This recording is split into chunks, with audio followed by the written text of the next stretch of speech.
Hello and welcome to Haverin About, our brand new podcast where we mix stories, strategy, and a bit of Scottish-style blethering. I am Bethany. And I'm Stuart. Wonderful. And we are your hosts for this very special episode.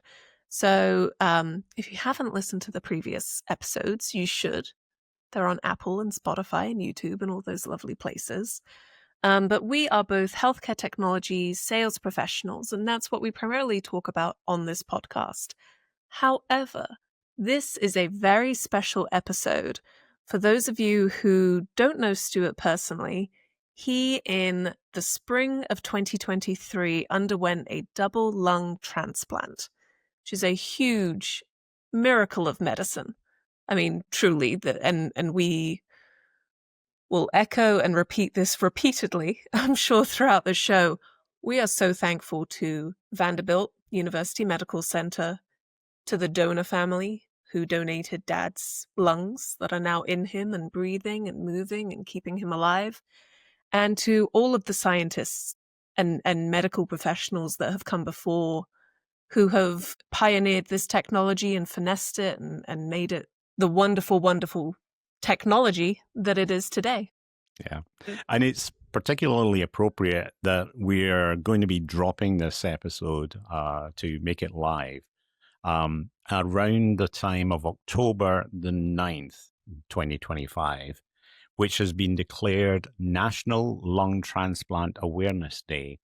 And really, the purpose of that, aside from celebrating, number one, people who have gone through this, number two, the many, many professionals who are involved in our care, number three, the many, many people in our support network, but more importantly, the donors and the donors' family, to be respectful of them. And the purpose that the Lung Transplant Foundation announced this day was really to bring attention to the tremendous outcomes and impact that lung transplant surgery has, so that if you were ever on the fence about considering volunteering to be an organ donor, then this is your opportunity to hear a little bit about what that impact is. And actually, this is going to be a two-parter, because I have some friends that I have made during my journey. In fact, one of them I knew previously, and it just coincided that we both ended up with a lung transplant,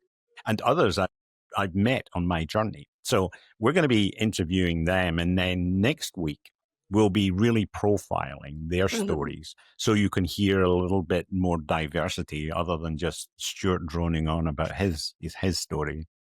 Exactly. And just like we always ask you to like and comment on this, especially this very special podcast episode, please subscribe to our podcast. We have an additional call to action today, which is please register to be an organ donor. We will repeat this again throughout the podcast episode.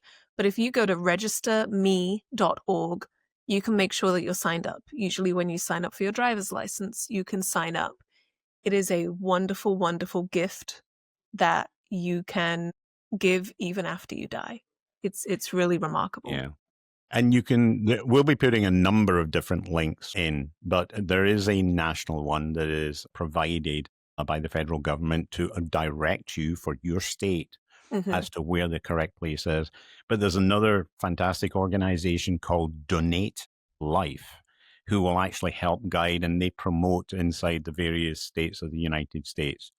For our international viewers, particularly those in the UK, I'm also going to provide a link that will take you to the NHS link to ensure that you can register your intentions. In the UK, is slightly different in that there's basically a prior consent, but it still is very difficult for a lot of the hospitals to challenge that. So they rely very heavily on the register of intent that is out there. So if you intend that you do want your organs to be made available, then it really helps the hospitals by knowing that you're on that register. We'll put in the description a link that actually takes that through for our friends back in the UK. Absolutely.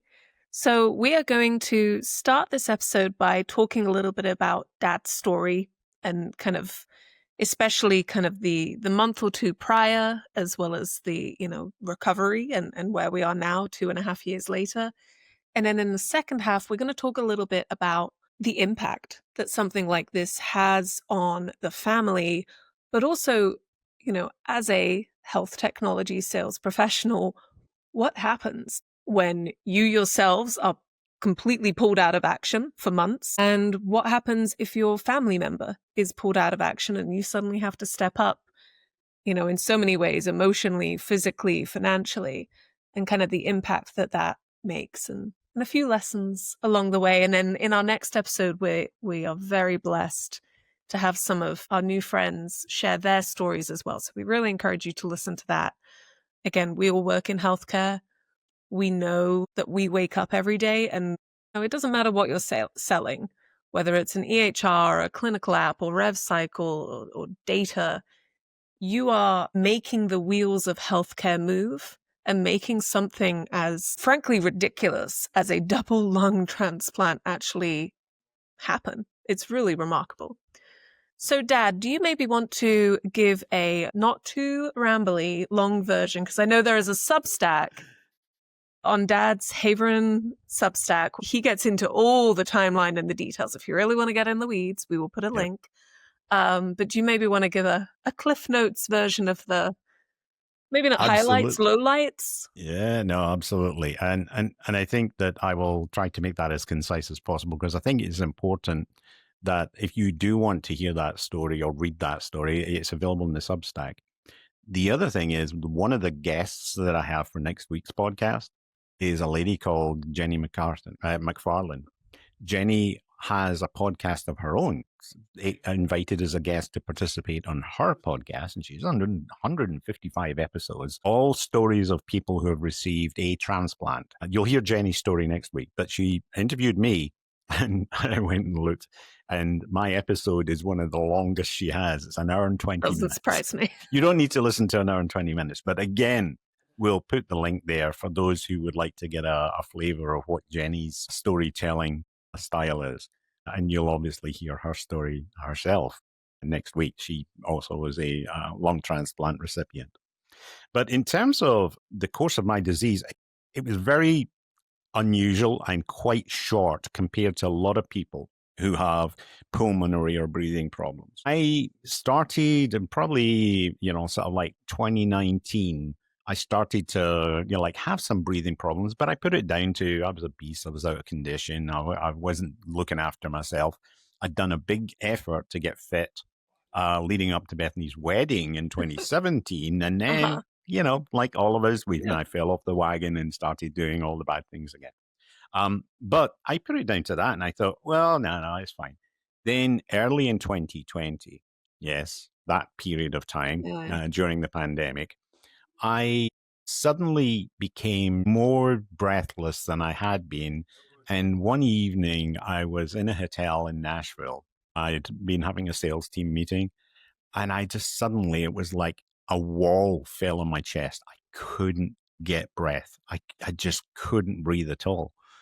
And I ended up managing to rally myself, got myself dressed, and ended up in the emergency department at Vanderbilt University Medical Center. And at first, of course, their immediate concern was, oh, has he got COVID? Then they thought it was pulmonary embolism. But ultimately, I saw the pulmonologist, and they diagnosed that I had inflammation in the outer edges of my lung tissue, something that's called interstitial lung disease. And it's the tissue where the blood oxygen and carbon dioxide transfer happens. So that's why I was having trouble breathing, is basically my blood was screaming for oxygen, and I wasn't able to provide enough to them. So I was investigated for that. They looked at all the different reasons, and they ended up describing it as idiopathic, which is basically medical terminology for, we don't know. Yeah. They Because you've never been literally could. you've never smoked in your Nope. life. We Hadn't been exposed to anything, obviously, haven't worked in kind of hazardous environments or anything other than, sales review rooms. That's a hazardous environment. But no, seriously, no real reason as to why I would have ended up with that tissue damage. So anyway, I progressed forward. I was being treated. I was on low doses of steroids. It helped me. I got fitter, had to rely on oxygen from time to time. But on the whole, I was very fit. But in the the early days of March of 2023, I suddenly became very ill. Yeah. Because we Like came within, to, so we drove up, we live just south of Atlanta, and we drove up to just outside Nashville where mum and dad mm, used to live. I think like the first weekend in March or something, like very yep, early March, and you were like you had a cough, mm, but you were which fine. wasn't unusual at that point because of, Right. what had been going on with my lungs. But yeah. And then And it just then kind of all went to crap. in the space, yeah. And so it started with I got a bit breathless again, and I actually went to the ED at my local Vanderbilt facility in the little town that we lived in just outside Nashville, and they admitted me because they could tell obviously something was going on, and they put it down as you have a pneumonia. We can see some congestion in the imaging. You have a pneumonia. We'll treat you for the pneumonia, and then 3 days on IV antibiotics, and you'll be out of here and just continue the course at home. So I was discharged, followed up with my pulmonologist, and they said, well, great, we'll see you next week. Well, by the weekend, I was going downhill very rapidly. And from the Saturday morning, I had taken Sarah, my wife, to the airport because she actually was coming down to look after our granddaughter for Hmm. Bethany. And so she was already down in Atlanta. And I got home and sort of like crashed out on the sofa and started watching TV. But by the end of the Saturday afternoon, I had to go to bed and I was on oxygen lying in bed, and my sats, we obviously was living with a pulse oximeter, and my sats just were going down and down.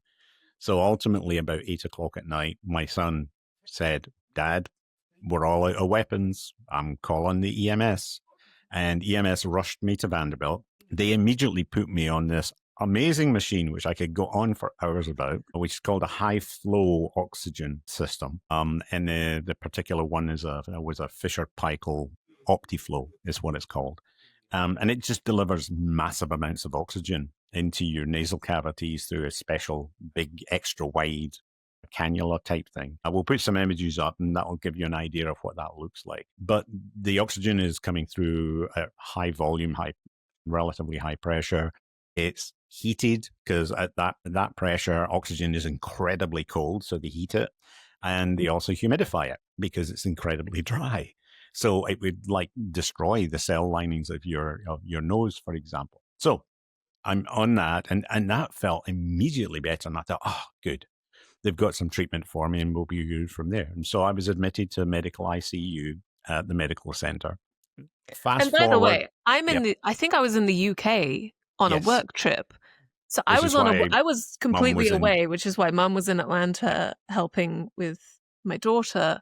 yeah, They didn't tell me any of this, which again, we're it a goes bad back to, family. well, no, we're a great family. But it is really tricky, that sort of like, at what point do you really tell everybody? What Yeah. point, if you're on a work trip, do you come home? Mm, If either you're the sick person or your loved one is the sick person. mm. And so, yeah, I was, Particularly when it's not okay. I'll just get the next 1.5 hour flight back from New York or something like yeah, that, and it involves international travel. Yeah, and I think that was our attitude was, yeah, Dad's in the hospital. He's going to be all right. We'll yeah, tell her when she gets back. yeah.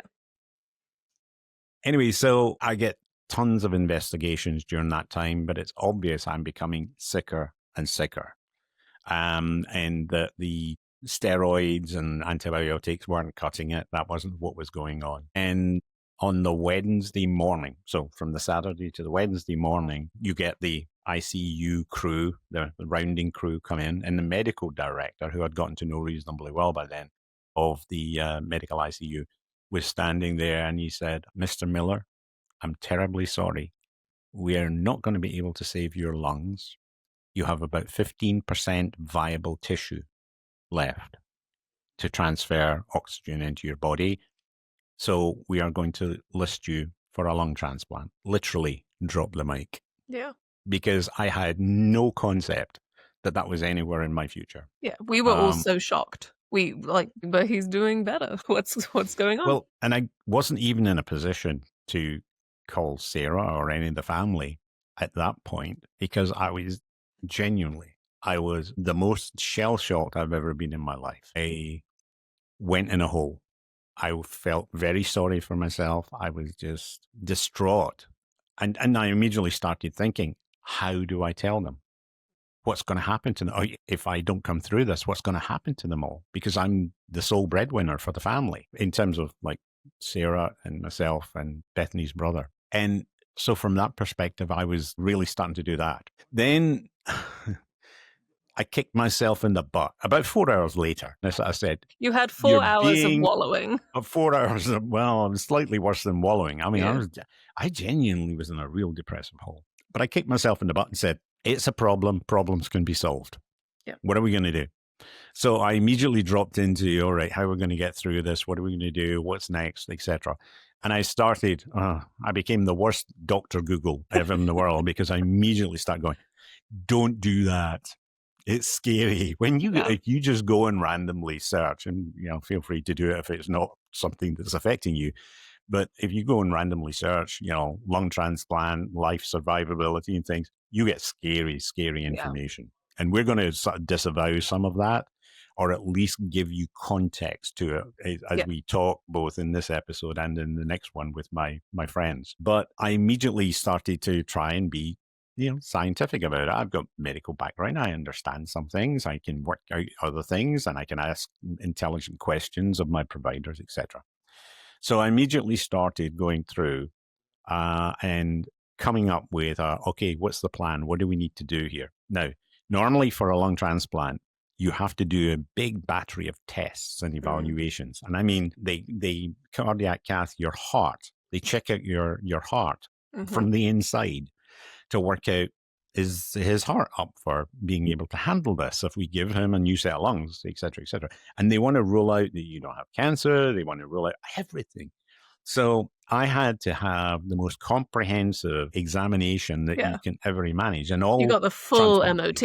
Oh, yeah, the full MOT, which I think that was very interesting because normally for patients who are being considered for a lung transplant who are not in ICU dying immediately, that can take a couple of weeks that you have to go through that process because obviously scheduling all these different, sort of interventions and diagnostics, etc.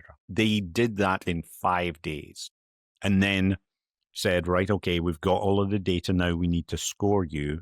We'll discuss it at the committee, i.e. local committee in Vanderbilt. And then there will be a decision to list you. And then after you're listed, then it will come the matching process. And that can take some considerable time. At least that's what they told me at the time. And we got to the point whereby it was like, okay, my favorite clinician, physician came in and she basically sort of like big grin on her face and said, they approved you to be listed. So we're listing you this evening. And that was on, I think it was the Tuesday evening. So that's the week. It's also the Tuesday of health in Nashville. Yes. So I was in Nashville. I'd come back from the UK, found out Dad needed a double lung transplant, had landed back home, and like the next week or something, drove up to health. And it was end of quarter, end of year for the company I was in at the time. Let's come back to that. Let's come back because I think that understanding that context of what the family are going through is really important. I'd like Bethany to really delve into that in a second. So to continue the story, they listed me the very next morning. So that was Wednesday evening. She comes and tells me that, Katie Ann.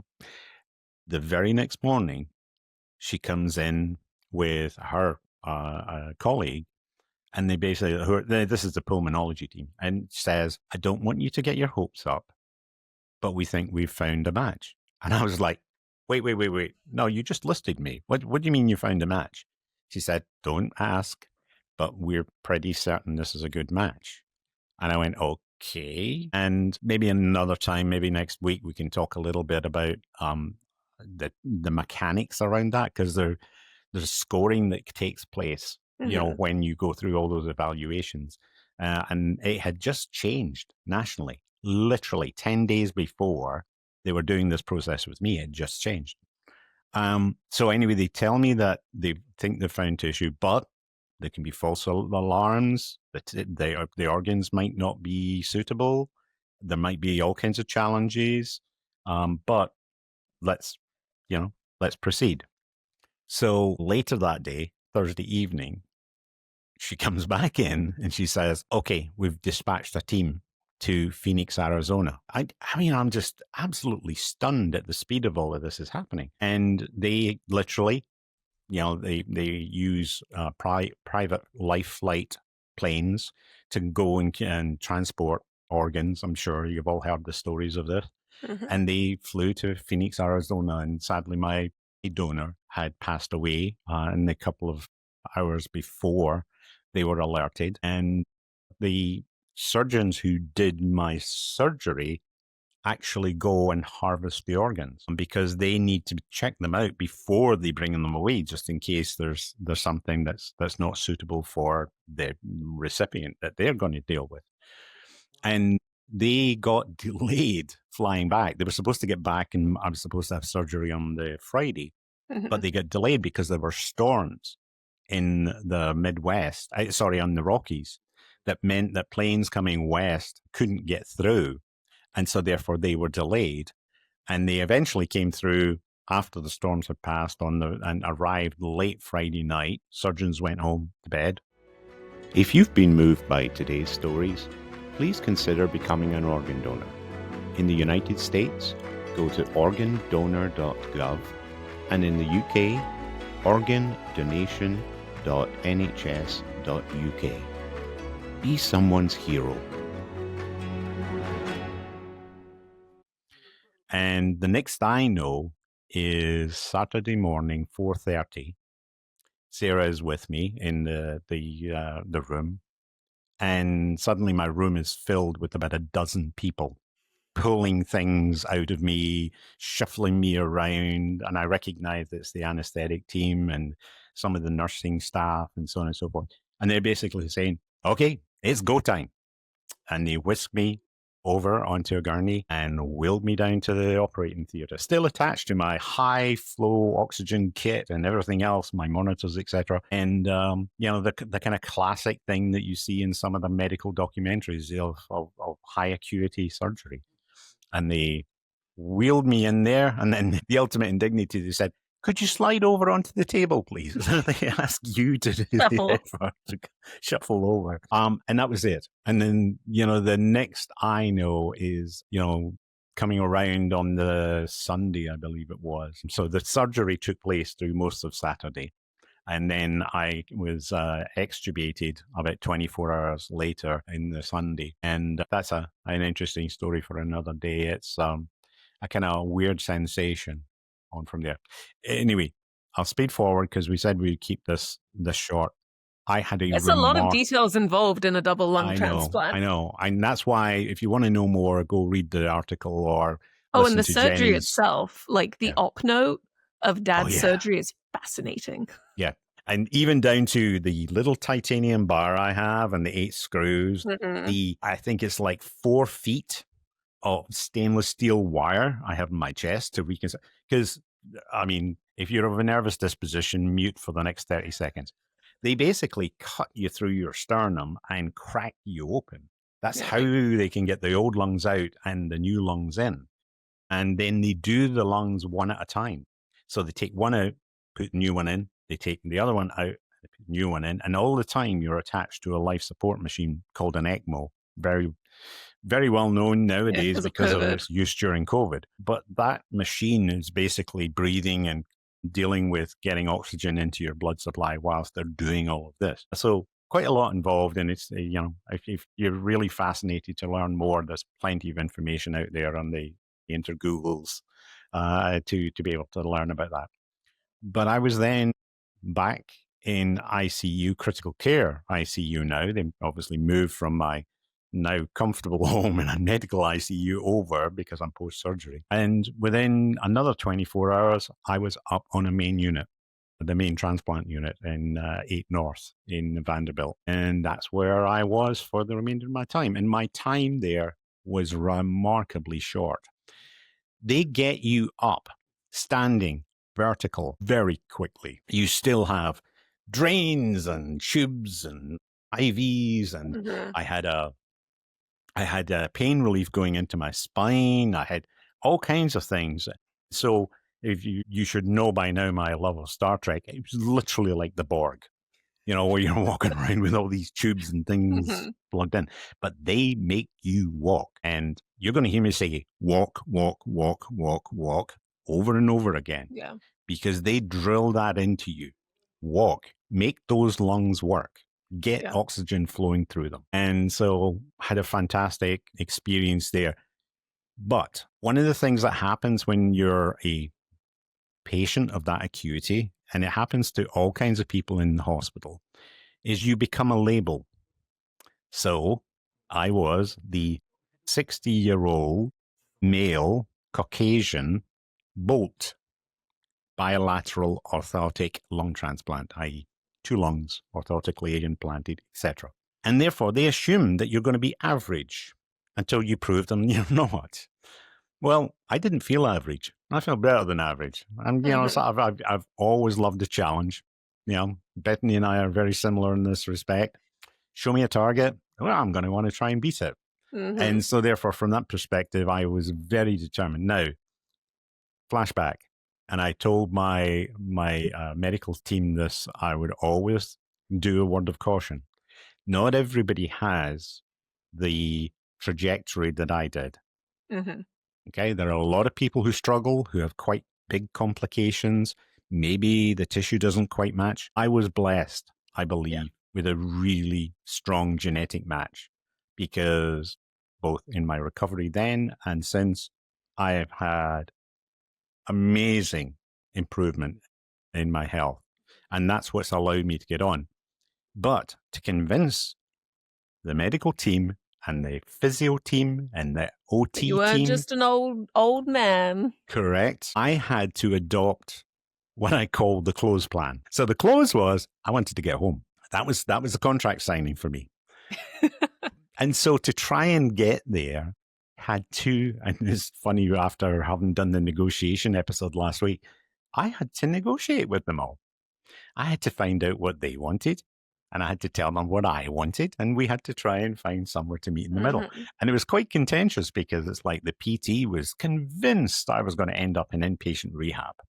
And I was like, nope, don't want to do that. I want to go home and sleep in my own bed. I'll come back every day and do rehab, but nope. And she said, well, I don't know about that. And I said, well, what would it take to convince you? Well, you would have to do the following. I won't tell you what the first 2 or 3 things were, because they're a little bit bodily function. But one of them was put your own socks on. Now, think about it. They've cracked you open in the middle. I've been lying in bed in ICU for weeks now. I've lost all tone in my middle and in my legs. You lose a lot of muscle mass very quickly. Yeah. And so therefore it was, okay, show us that you can put your own socks on. I was like, okay, right. So how am I going to do this? And so with the night nurse, I got her to stand over me whilst I worked out how to put my own socks back on. And so that was one of the challenges, was convincing. But it was about finding out what they wanted, and then satisfying them and being able to sort of move things forward, and in return saying, but this is what I want. So we went through that process. I was discharged after 11 days. So that is, I'm off oxygen post the surgery, 24 hours. I'm walking within 24 hours.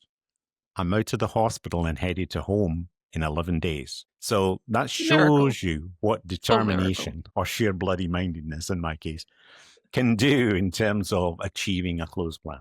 Yeah. No, I completely agree. And it's what, and again, as you said, you have been very lucky, either through divine intervention, good vibes, whatever it was, but also the medical care that you received, the work that you put in. All of those things combined have led you here 2.5 years later. Fine.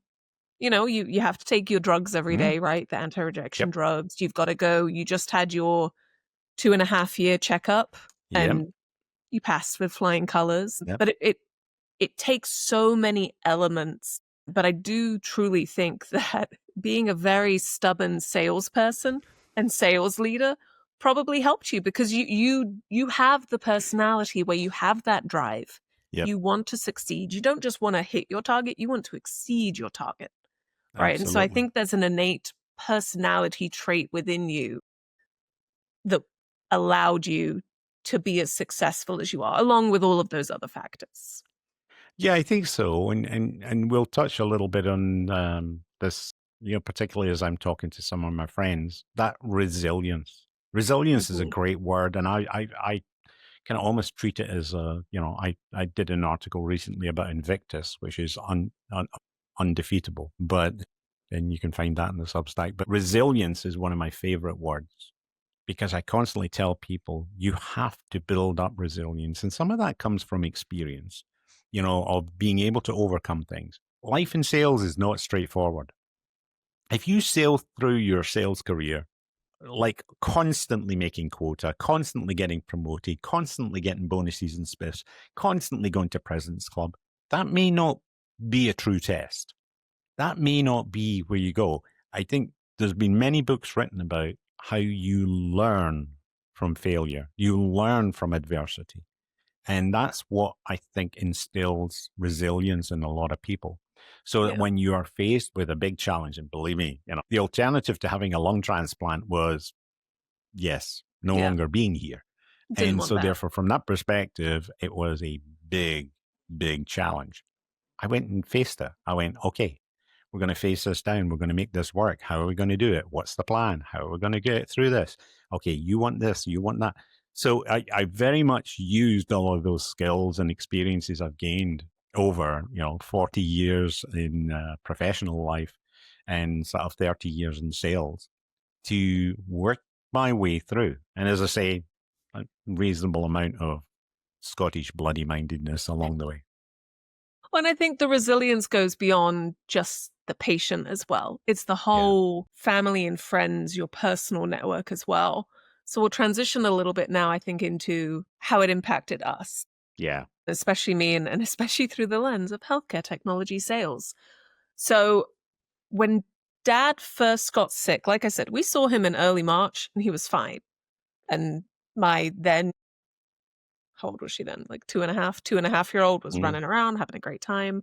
I went to the UK, came back. Oh, dad's in ICU. And so I had to go back it wasn't health, it was Vive in Nashville. So luckily I was there. So I drove in early. I got into Nashville at like 10 p.m., came and saw you, and he's hooked up to everything. And I've never Yeah, seen, this is before the surgery. Yeah. right, this is before the surgery when he had been admitted. I had never seen dad in that sort of a position. And it was Mm. it was difficult. And so went to my hotel, woke up at 5 a.m., went to go see dad for kind of the morning rounds, and then went to Vive. And I was charming and lovely and shaking hands and talking about clothes plans and blah, blah, blah.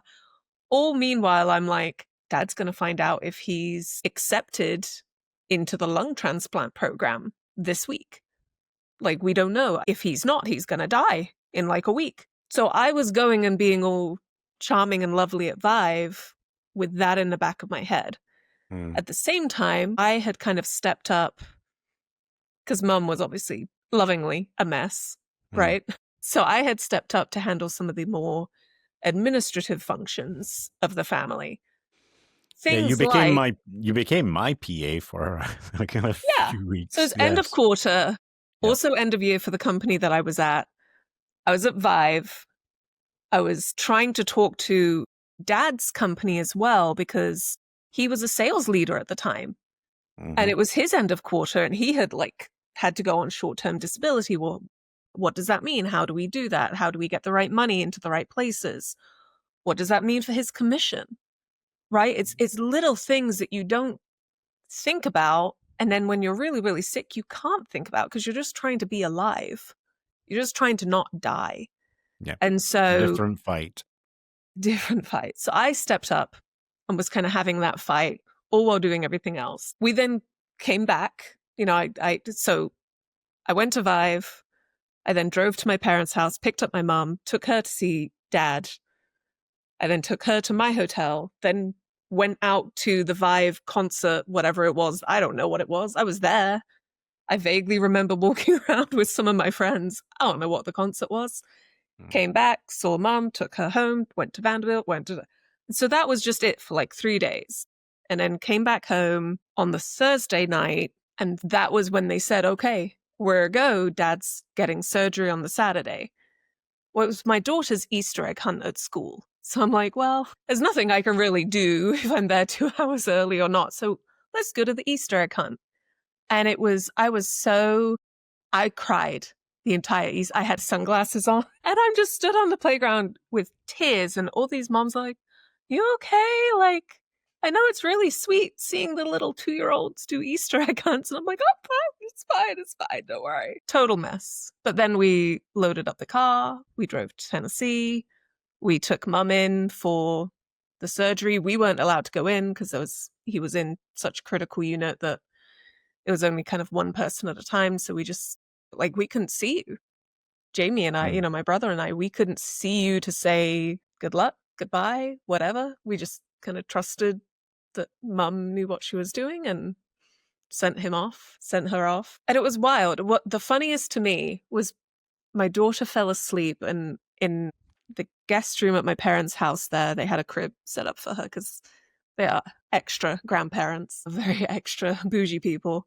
And so her crib was set up right next to the bookcase where all of Dad's books are. And so we put her down for her nap and was like, okay, we'll see you later. We all go back out to wait for information about the surgery. We wake up, or she wakes up, 2 hours later. We walk in and she had pulled 3 of Dad's sales books down and was like cuddling them. And so that made me cry again. I was like, oh, my baby. I think you took a photograph. I'll see if I can stick it in. Yeah, it was very, very sweet. So it's an awful, awful situation to be in when your loved one is having a surgery like that. What's funny is that Friday was, because Dad's surgery was April 1st, April Fool's Day. Well, the day before is the last day of the quarter and the last day of the year for the company I was with at the time. Yeah. Yeah, because you got a weird April 1st a weird fiscal start. I had one of the best quarters and the best years of my career. And so at 5:00, we had like an all sales call. We were halfway to Tennessee by then. And I remember my manager just going on about like, oh, Bethany did this deal and was so proud of her. And she got this one in, like signed the final thing today. I was still getting contracts signed while I was dealing with all of this. I think it literally took me until I went to President's Club in like the August or September later in the year for me to realize like, oh, I had a really good year because I didn't care. I was still getting stuff signed. I was still doing what I needed to do, but I just didn't care, which is very not normal for me or, for anyone. And so that was fascinating. If you've been moved by today's stories, please consider becoming an organ donor. In the United States, go to organdonor.gov, and in the UK, organdonation.nhs.uk. Be someone's hero. What was interesting as well is about 2-3 weeks after Dad's surgery was hymns. So, go back, shaking hands, smiling, and a little happier this time, right? Because Dad had survived and he was doing well. He had had a little setback, but generally was doing well. And Dad had posted about it. And so all of his friends and colleagues and peers knew. So for the entirety of that hymns, people were coming up to me and being like, Bethany, and just giving me hugs. So I'd be like chatting to clients and prospects, and they would just come and be like, I just need to give you a hug. I'm so sorry. And that was so lovely and so nice. And generally I kept it together until I had a huge meeting with a big, big client where we wanted to do some big, big stuff. And it was like 1:55 p.m. or something, and the meeting was at 2. And our friend, Dad's friend, Ralph Kaiser, walks up and he starts saying the loveliest stuff about Dad. I'm going to cry. This isn't good. This is a bad podcast. He started saying the loveliest stuff about Dad. And I broke down. I just started crying. My CEO walked by and was like, oh my God, fine. It's fine. I'll get it together. and like see the client walk in and they go into the meeting room, and one of the VPs that was going to be in there with me, I was like, look, give me 5 minutes to like pull it together, get it started. I'll be in there. So Ralph says all this lovely stuff and I'm crying. I had already figured out that I shouldn't wear mascara, so at least I wasn't like Panda. raccooning Yeah. myself. But I walked into that meeting, and for whatever reason, and I was, I knew I was off my game because I was distracted, but I was there, I was doing what I needed to do. It was one of the worst meetings of my life. It was so bad. It was just bad. And one thing that will stick with me is, the people on my team who knew what was going on, which was everyone. Everyone knew what was happening. The people that stepped in and covered for me, when they would ask a question, I'd be like, I don't know what that is. They would step and be like, oh, it's this. Bethany, let me take that question. They are the people in my head who I know are good people, who are nice people, who are not only professionally nice, but also personally nice. They knew what I was going through and they kind of stepped in and stepped up. On the flip side, there was somebody that was in that meeting that saw me again later in the year when, dad was healthy and fine and good. And they were like, oh, that was a real crappy meeting, right? Like, you really dropped the ball. You really did a terrible job. You didn't manage that meeting. And just went off on me. And on one hand, I wanted to be like, well, my dad almost fucking died like 2 weeks before. And I was a little emotional and maybe I shouldn't have been at work, but I turned up. I did what I needed to do. But is that attitude really helping anybody? But, I took the other hand and I was like, well, not some meetings are just, not great. We still have a good partnership. It's all good, smiley, smiley. So I think my advice there is if you have a employee or a teammate or a partner or anybody professionally, everyone has stuff. Everyone has stuff going on. Could be a dad having a double lung transplant. It could be trying to get pregnant. It could be a divorce. It could be a relationship falling apart. It could be any number of things. Anything. You used a good word as we were talking about preparing for this, grace. Mm-hmm. I think showing people grace is something, particularly as you become a leader.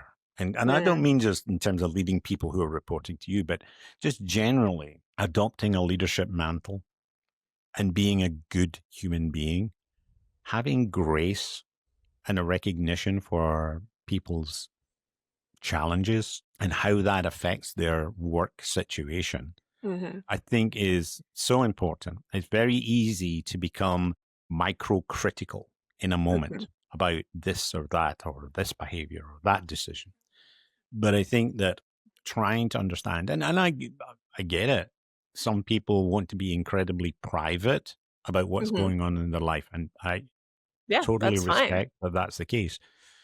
But I think that even more so then you should show grace because you don't know what's happening in their life. Well, but it's if you see something unusual or you see something that is distinct, then maybe pause and ask, is everything okay? I love during my period of recovery, I became a fan. My son taught me this in terms of the times that he's been in hospital.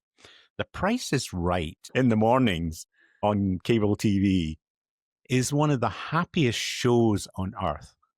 It's Drew Carey now as the host, obviously Bob Barker back in the days, etc. They're just so happy for people to win the prizes. They don't want people not to win. There's nothing in it for the hosts or the people who are showing off the prizes for people not to win the prizes. As far as they're concerned, it doesn't matter whether they win or they don't win. So therefore, be happy that they should win. I do think Drew has one of the best things ever. Be kind to each other. Take care of your mental health. I love that he finishes I'm going to go now. Every show that way, because I think one of the things that I've learned through this experience is we all get so wrapped up in our own little ball of stuff. And I get it. In sales, quite often it is you're the lonely hunter. You're out there, you're trying to sort of like overcome challenges in your company. You're trying to overcome challenges with the client. You're trying to work out how you're going to plot your course to your quota. But at the end of the day, you're still a human being and you're part of this community, this environment. And so therefore I strongly encourage people, have a little grace for other people Hmm. and try and have some awareness and just ask. Just make allowance and ask rather than assuming that somebody is just not very good Yeah. or this or that or the other. Maybe the only time you have an interaction with, like that guy with Bethany. So yeah, sorry. Small tangent, but I felt it was important to No, say. well, not, and I think that's a good way to kind of wrap up this episode is we've just shared Dad's story and Yep. what happened to Dad in the spring of 2023, how that impacted us and our family. It also impacted his donor's family, Mm, obviously. He made a huge huge. sacrifice in order for Dad to be alive today. Yeah. And It other people. impacts so many people in your sphere. It impacted your team Yep. that you were working with at the time. It impacted my team because I was not on my best. I was not firing on all cylinders at those conferences in the spring. But if we just show grace and if we try to be kind to one another, it goes a long way in this universe. And that's whether you're a sales leader, a salesperson, just a human being on this planet hurtling through space. The kinder that you Absolutely. can be and the more grace that you can show people, the better. And once again, to reiterate, a huge, huge thank you to Vanderbilt University Medical Center for saving Dad's life, for his donor's family, for that huge, huge sacrifice. All of our friends and Dad's friends and his circle, seriously, at HIMSS, seeing how many people came up to me because they knew Dad. And Dad and I always go to HIMSS together, so people always see the two of us anyway. It was so impressive to go and have all these people come up to me. We're so lucky to work in the same industry, I think, because you don't always get to hear people say lovely things about you. I think Yeah. we should say more lovely things about our peers and our friends and our Yep. coworkers, right? I'm a huge fan. If someone gets a promotion on LinkedIn, sending them a message Yep. that just kind of outlines like, I'm so proud of you. You are so dedicated to Or this. And even I've just seen how just click, hard.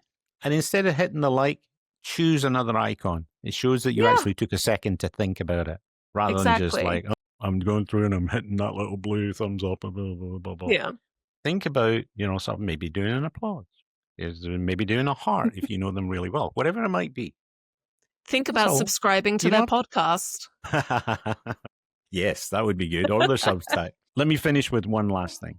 So, about 6 months after the transplant, not well, at 5 months after the transplant, I had set myself another goal. After I had been discharged and I finished rehab, which was about 20 sessions that I had to do, and they did 3 sessions a week, I decided I was going to set myself a goal of doing a 5K. There's a charity 5K in the town that we lived in Tennessee that happens every year. And it's a big event. A couple of thousand people participate. And I decided for the first time ever, I was going to do that 5K. And I did. And I finished the 5K. So it's 3.3 miles or whatever that is in less than an hour. I finished it in 53 minutes. I actually paid for one of those chipped bibs, the vest thing, sort of labels that you get, so that I could get the timing official. And I was stunned because I thought maybe an hour and 10 minutes, something like that, because pretty good walking pace by then. And I still go for a walk most mornings, and I've now found a route and I do 3 miles and I'm still below 60 minutes. And I'm going to keep continuing to do that so that I can keep the resilience. I completed my test the other week. Now, the second thing I wanted to share was about a month later, I finally wrote my letter to the donor's family, which you give to the lung transplant service because you don't have any direct connection with the donor. You don't know anything about them. All I knew was that they had obviously given their donation in Phoenix, Arizona. It didn't mean they were from Phoenix. They could have been from somewhere in that general geographic area, and that they were male and that they were taller than me. That was it. I knew nothing else. And so I sent off the letter, and the idea is then the donor family will receive the letter through that intermediary, the transplant If service. they choose to If receive they from choose to go. receive it, because they can say, I don't want to know anything. But if they choose to receive it, then they can decide, okay, I understand. And they can either reply or they can decide not to reply. So I hadn't heard anything at all back. And I thought, oh, well, that's never mind. And I was sat at home about 10 p.m. Sarah had gone up to bed. And I was sitting there on my iPad, just browsing through when I get a ping and I get a Facebook Messenger alert. And it's from a stranger. Okay. So I click and read it. And it was from the mother of my donor, who explained that they had received the letter, or that his wife had received the letter, but she had been so distraught in her grief that she just didn't feel that she could deal with it. She had read the letter and she was very glad to hear that how I was doing, but she just didn't feel like she could address it. And then coming to the anniversary, because this is March 31st of 2024, she had asked my donor's mother, would you reach out to him? So she thought, it's so late, I don't have time to write a letter. So she Google stalked me because I had a logo on my t-shirt that happens to be Haverin. And she had Google stalked me because it's quite an unusual word, and found me on my Facebook profile and decided, okay, this is how I'm going to do it. So we exchanged some, words backwards and forwards, which are very private and personal. She shared that at that time she didn't want to share anymore, but she was glad that she had been in touch with me. And I said, I completely understand and respect that. And just know and please tell his wife and his daughter that I will honor his sacrifice in We're both messes. It's fine. any way I can. And so, in a tiny way, that's why I said in the preview in the last episode, I'm here and able to share our stories and pass on the information that Bethany and I do because of the gift that he gave me. Yeah. So at that point, I'm going to pause. And Bethany, I will take over. I don't know I'm whether good. you or I can wrap it up, but maybe you will. No, I know. So, our call to action. Please, if you are able to, please register to be an organ donor. It completely changes and transforms lives. That's number one. Number two, please stay healthy out there for people like Dad, because now that Dad has had this gift, we need to keep him healthy. My now 5-year-old knows when we go to Granny and Papa's house, she washes her hands anyway, but we always wash our hands. We always use hand sanitizer, and we always have a shower before we go into their house. If something falls on the floor, we don't eat it. We throw it away. Like we have to sanitize the tables when we go out to eat. She is so on top of it. If my 5-year-old knows that, you all should know it too. Please wash your hands. It freaks me out at HIMSS how many people go to the bathroom and then just walk out. Yeah, you would have thought COVID taught us some things. And being in healthcare, please, if you are able to get your flu shots, please get your flu shots. My 5-year-old was telling off a older man at CVS the other day when we went for our flu shots. The guy was like, "Oh, it's scary needles." And she's like, "No, it's not. I'm going to protect my papa with my flu shot." Yep. He was, and I said, "Oh, her papa had a lung transplant, And he's like, "Oh, okay. Do you want to get my shot for me then?" And she went, "No, you have to get your shot for my papa." Yeah. And I was like, was that a little sassy of a 5-year-old to say to a grown-up? Maybe, but she is clinically accurate. She's a great little advocate. Exactly. Advocate for it all. Because, I am going to be immunocompromised for the remainder of my life, however much time I've got. By the way, people think, lung transplants. There's a lot of information out there that I explained that gets a little scary when you first start Googling. And you'll see lots of statements like in Wikipedia and various other places that the average lifespan for a lung transplant recipient is 5 years. I have met people who are 26, 30 years post lung transplant. And believe me, the technology and the procedures have gotten so much better. But the drugs that I am on that maintain the kind of anti-rejection regime that I'm on mean that I am immunocompromised, that my immune system is lowered, because that's how they stop your body rejecting this foreign tissue. And so that means we're very susceptible. And there's lots of us out there that are kidney patients, people who have received kidney transplants, many of those, heart transplants, liver transplants. The number of people who are on immunosuppression is huge. So, aside from protecting your loved ones who may also be fragile in one way or another, there are a lot of people out in the community that are that way. So, I think Bethany's right. Please, a lot of fear, uncertainty, and doubt out there about the efficacy of vaccines and whether they're good, bad, or indifferent. If you don't have a reaction to it, what you got to lose? You get an ache in the arm for a day or two. Other than that, you are protecting yourself. Please, please understand that. And yes, I know that has to be a judgment between you and your doctor, but it really does make a difference when you're comparing other people. And of Absolutely. course, sign up to be registered to be a donor. Yes. So, sorry we cried so many times in this episode. Good times. Please, please leave a comment. I know this was a little bit different from a typical healthcare technology sales podcast. Next week, we are going to continue to not be a typical healthcare technology sales podcast.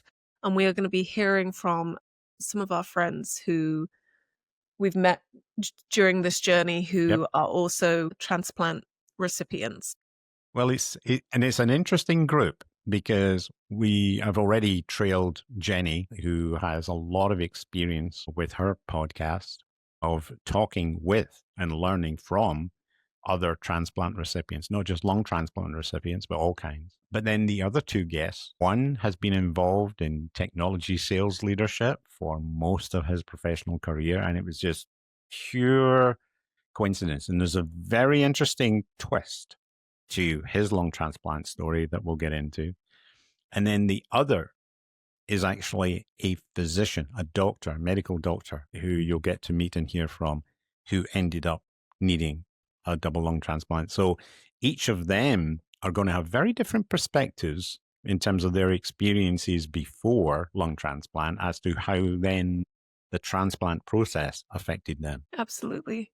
So on October 9th, just take a breath and be thankful for science and medicine and all of the people involved who allow all of these lung transplants to take place. Listen out for our next episode where we're going to be meeting some of those patients. And then we're going to get back into the sales stuff. We'll talk a little bit then about we'll get back to the serious stuff and business of sales and commercial and health information technology. Yeah, we need to give a good buffer before we get into any other medical crises that either of the two of us have been through. Let's give it some time. And with that, we'll see you on that next episode. And until then, keep Haverin.